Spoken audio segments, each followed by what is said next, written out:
সিংগাপুৰ চৰকাৰৰ অনুমতি সাপেক্ষেহে আমি কৰিব পাৰিম আৰু এতিয়া সেই দিশত আমি বহুত আগবাঢ়িব পাৰিছোঁ। আমাক সিংগাপুৰ চৰকাৰে মাতিছে, তেওঁলোকে অনুমতি দিছে আহিবলৈ। গতিকে আমি যাম, তাত গৈ আমি সিংগাপুৰৰ যি সংশ্লিষ্ট বিভাগ সেই বিভাগৰ বিষয়ববীয়াৰ লগত আমি আলোচনাত বহিম আৰু তাত তদন্ত কেনেকৈ আগবাঢ়িব, কি কথা, সেই সবিশেষ আমি তেওঁলোকৰ লগত আলোচনা কৰিম।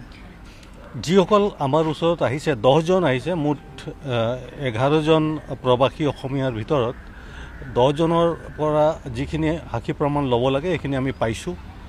এজন তাতে তেওঁ ছিংগাপুৰ চিটিজেন হয়, যদিও মূলতঃ অসমৰ বাসিন্দা, কিন্তু তেওঁ এজ এ চিটিজেন, তেওঁ ভাৰতীয় নাগৰিক নহয়, তেওঁ ছিংগাপুৰৰ নাগৰিক। গতিকে তেওঁৰ কথাটো অলপ অসুকীয়া আৰু তেওঁৰ কাৰণেও তেওঁৰ ভাষ্য ল'বৰ কাৰণে আমি যত্ন কৰি আছোঁ আৰু আমি আশাবাদী যে তেওঁৰো ভাষ্য আমি ল'ব পাৰিম।